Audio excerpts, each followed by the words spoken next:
Coming up on Marriage Today with Jimmy and Karen. And you say, well, you don't love them as much as I love them. Well, let me talk about this for just a minute. Okay, first of all, a lot of people are very emotionally damaged, when they've had a previous marriage or previous relationship. Okay, you say, you don't love them as much as I love them.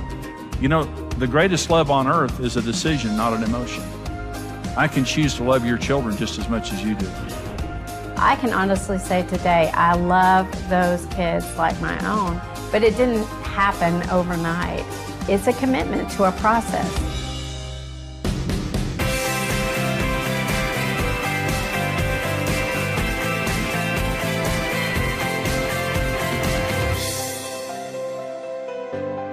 A blended family, when you define blended families, it's a marriage where one or both spouses bring children with them from a previous marriage or relationship. Sometimes it wasn't a marriage. Sometimes it was, an unwanted pregnancy that, resulted in a child or children, or maybe multiple marriages or something like that. But there's a different dynamic to it. 50% of all families are blended families. But there's also higher divorce in blended families, which isn't necessary. It's really necessary because there are dynamics present day one in blended families that are not present in other families. And there's enough risk of divorce in a regular marriage, but when you have a blended family marriage, we need to understand the special issues related to that. I want to talk about non-biological parenting. And this is a very special challenge for blended families. And here are the challenges. Number one, the protective instincts of a biological parent keeping their child away from the step-parent. Now, this is one of the leading causes of divorces in blended families. The law of possession, there are 4 laws of marriage in Genesis 2:24 and 25. For this cause a man will leave his father and mother. That's the law of priority. Second law here, it says, and will cleave unto his wife. That's the law of pursuit. You energetically pursue your spouse. That's what cleaving means. And they two shall become one. Not 1.3 or 1.8, but one. And the only way that two things can become one is if you both surrender everything to the relationship. In Luke 14, Jesus said, you can't be my disciple unless you give up everything you have. Because anything we won't give up is an idol, and it threatens the relationship. Okay, it's telling Jesus this is more important to you. So when you come into marriage with children from a previous marriage, the non-biological parent has to share ownership in that child. They can't be on the outside. And I understand they're not the biological parent, and they shouldn't try to replace the biological parent. But they have to be an equal. But there's just this natural thing that says this is another thing here. It's not trusting each other with decisions related to children or stepchildren because of favoritism, or you don't love them because you don't love them like I love them. Okay, well, let's talk about that for just a minute. Again, marriage is trust. And if you don't trust a person with your children, never marry them. You're making a huge mistake. But when you marry somebody, they become co-owners of those children. They have to have ownership of those children. And you say, but you become protective. And you say, well, you don't love them as much as I love them. Well, let me talk about this for just a minute. Okay, first of all, a lot of people are very emotionally damaged, when they've had a previous marriage or previous relationship. Okay, you say, you don't love them as much as I love them. The greatest love on earth is a decision, not an emotion. Jesus said, love your neighbor as you love yourself. That word is the word agape, and that means a love by choice. I can choose to love your children just as much as you do. And what God's love is doing what Jesus would do regardless of emotion or circumstances. Let me say another thing. You know something? Your emotions actually may be working against you because of what you've been through. And the objectivity of the non-biological parent may be the best gift that God's ever given you. And when you take your children away from your spouse, when they should have ownership, and what that means is you're making every decision together. And even though they're a non-biological parent, and they may not have the natural love that you have, I agree with that. They can love your children by choice. That's the greatest level of love. And they can speak objectivity into your life. Now, I've seen a lot of divorces in blended families over this issue right here, where one spouse says something like this, well, you may not be my spouse the rest of my life, but my children are going to be my children the rest of my life. And if it comes down to a choice, I choose my children. Okay. Well, I'll talk about that more in just a minute. It's a mistake. You have to share ownership of the children. Now, it may be wisdom for the biological parent to enforce discipline. That might be wisdom, especially in the beginning of the relationship while the non-biological parent is gaining authority. Well, that might be but the non-biological parent has to have full rights to that child. See, in one situation that there was a divorce, the children didn't want the new husband. They were loyal to their biological dad, and they didn't want the mother to get married again. And they tormented this guy, and he was powerless because the wife wouldn't let him have any authority over the children. And he was a good man. He wouldn't have abused those children. But he was just saying, I can't correct them.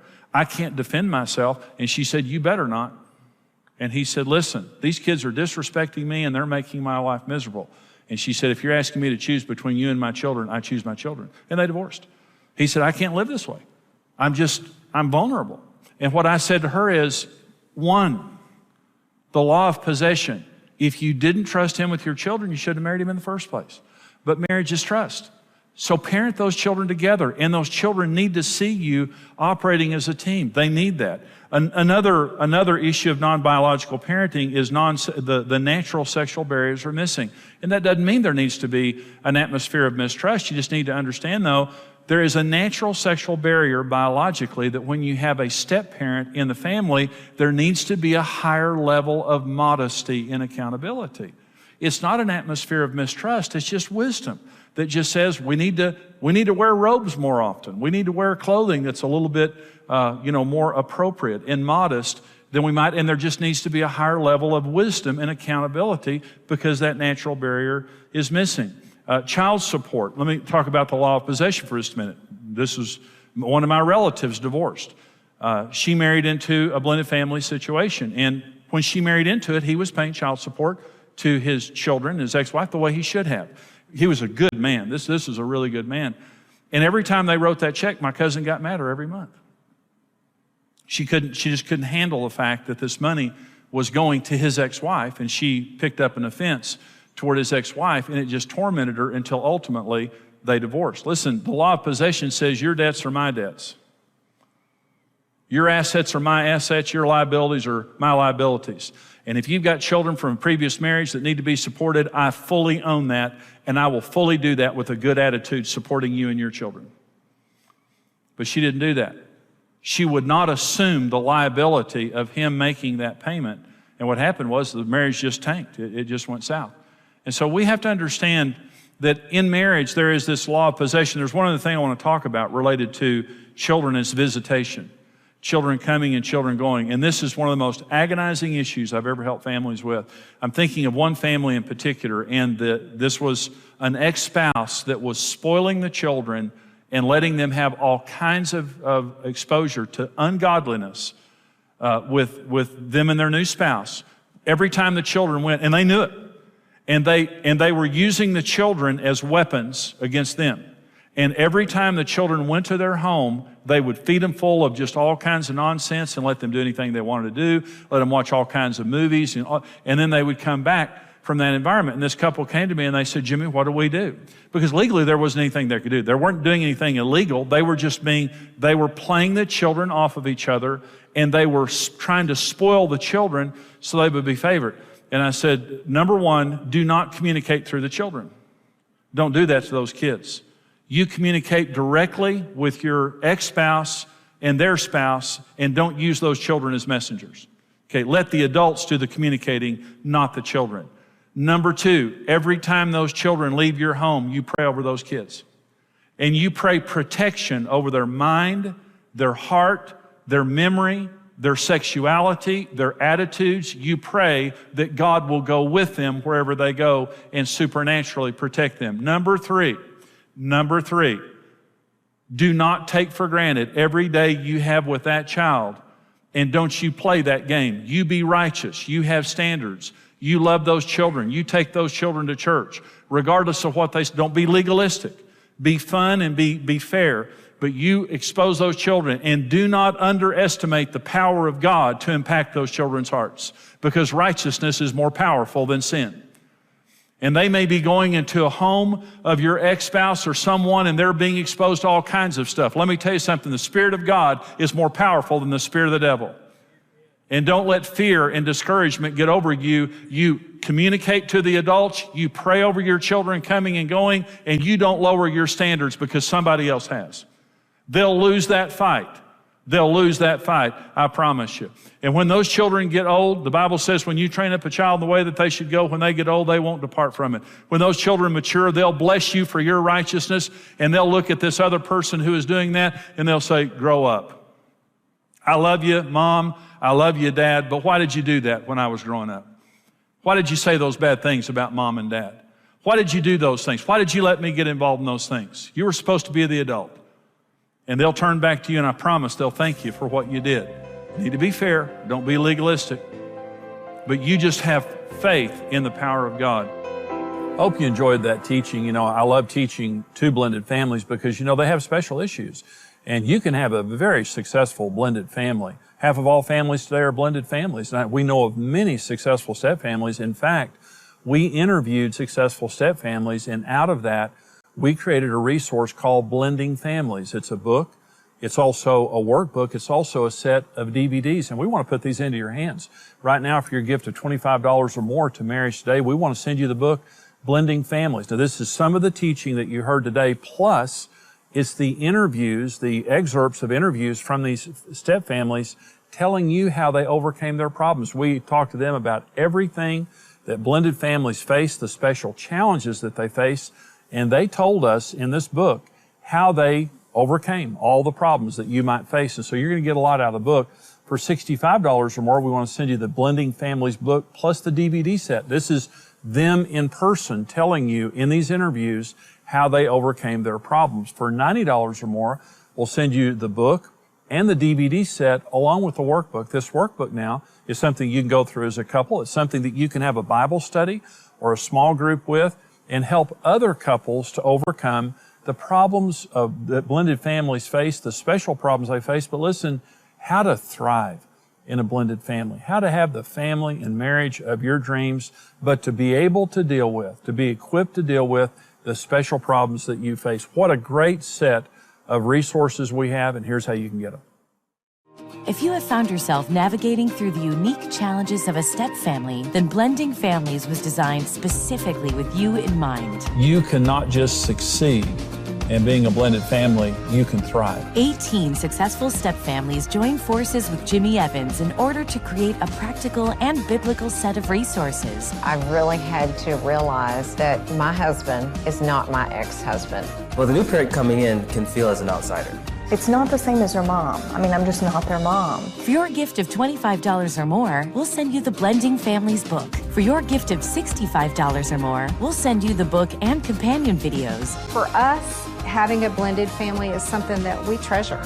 For your gift of $90 or more, we'll send you the Blending Families book, videos, and workbook designed for couples, private study, or group study. Order today and set out on the exciting journey toward the healthy and happy blended family you always dreamed you could have.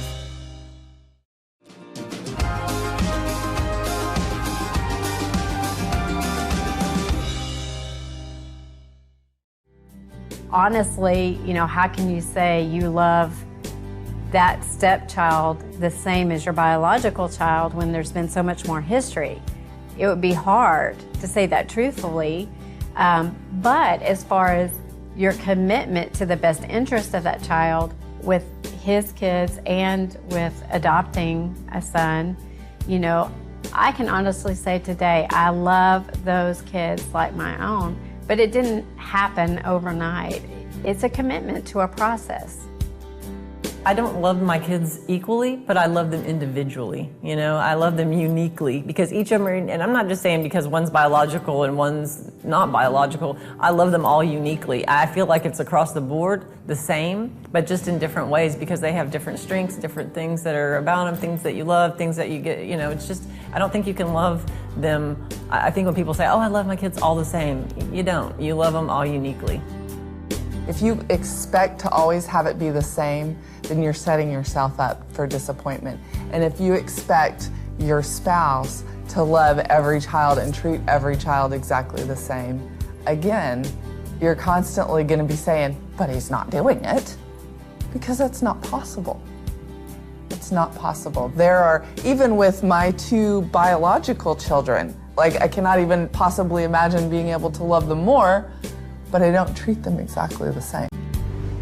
Well, those were some great insights from our couples. And now we're going to talk about discipline. Huge issue in any family. In blended families, there are some special challenges. We're going to listen now to Charles and Ty talk about how they did some things wrong related to discipline. Listen to this.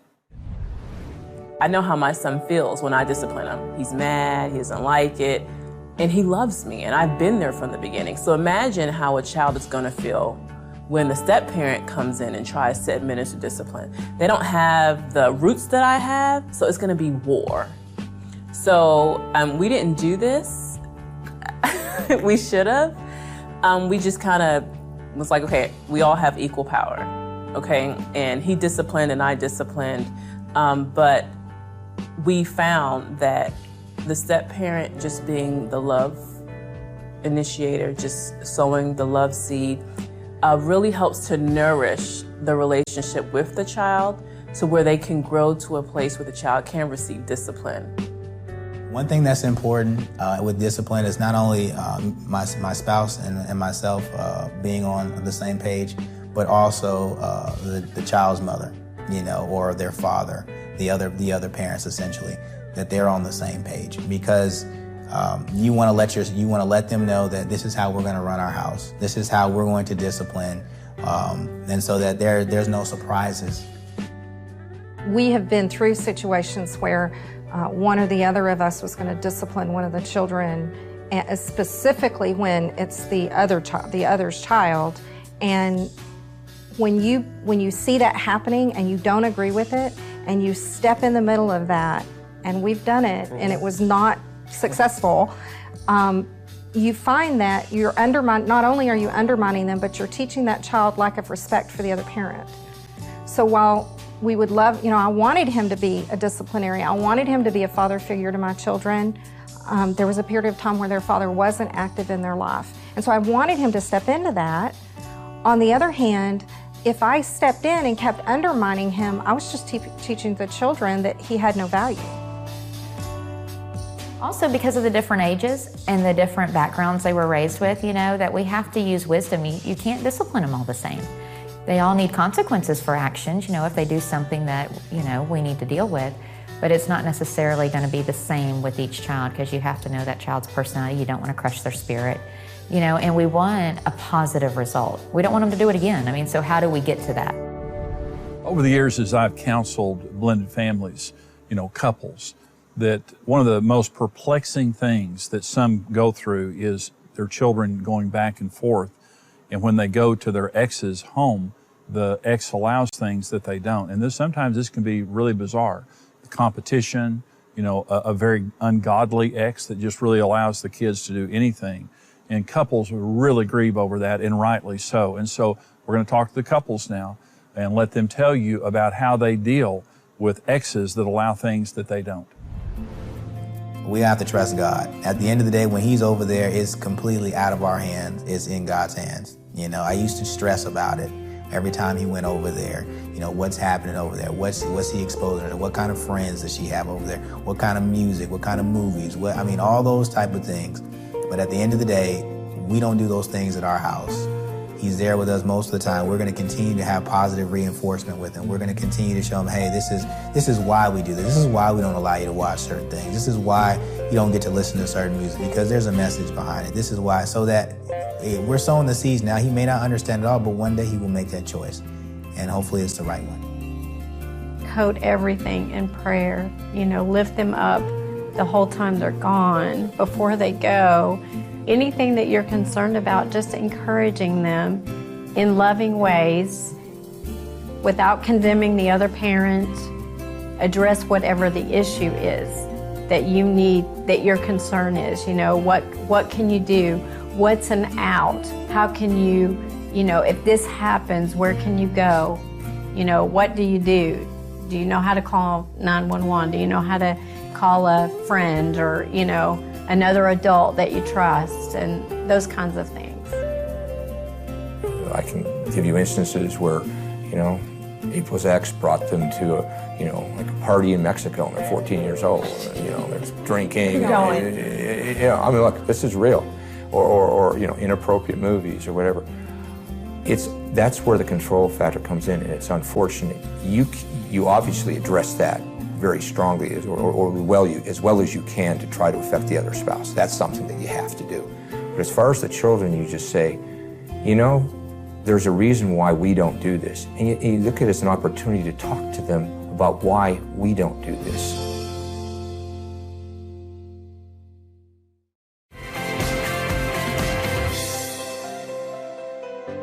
Let me talk specifically about parenting.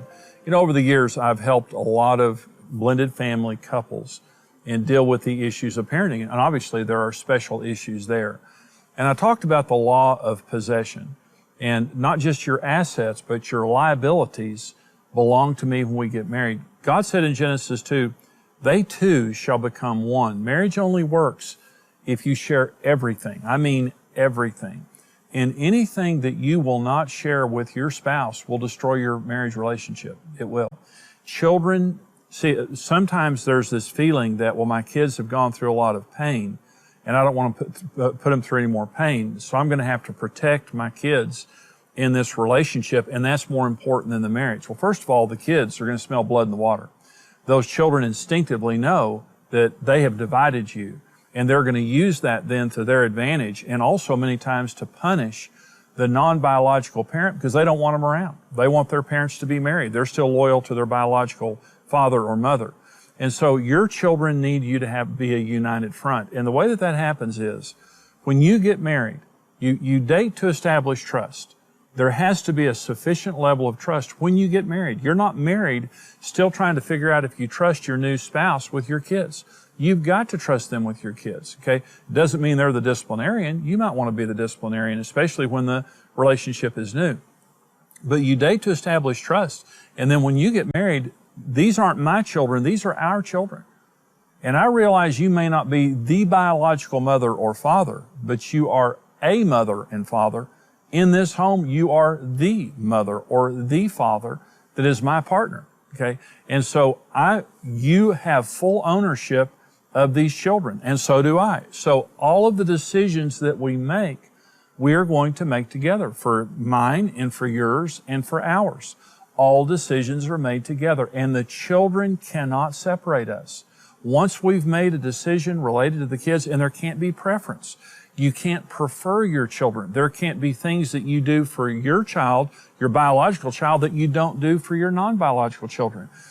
In every family, fairness is important. In blended families, it's extremely important. There has to be fairness, there has to be equity, and the only way that you can ensure that there's going to be fairness is you make every decision together and don't let the kids separate you. If there's child support going out, you're not paying child support for your child, it's our child that's going to. It's not going to your ex-spouse, it's going to support our child. And the way you think about these things and the way that you do these things is absolutely critical. Listen, when you share ownership of the kids, the assets and the liabilities, and you share all decisions together, you can thrive in your blended family. Let me give you this little formula related to your children, because sometimes children have been hurt. If a broken marriage hurt your children, a healed marriage will heal your children. And so once your children see you in a healed relationship, and you're able to love and guide and discipline your children from a solid marriage, that's where healing comes from. So don't forsake your new marriage because your children, maybe you're afraid about them or you're hurting related to them.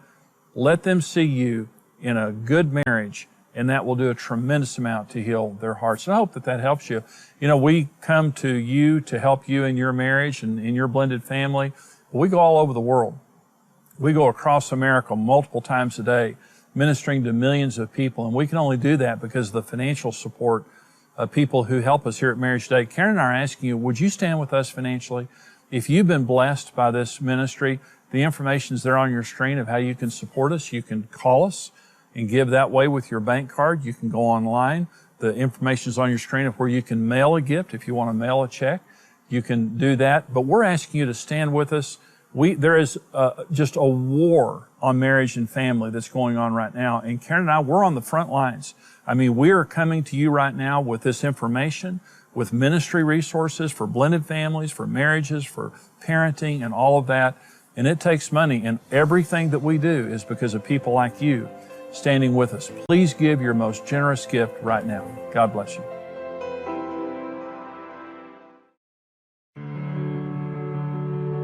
Right now, less than half of adult Americans are married.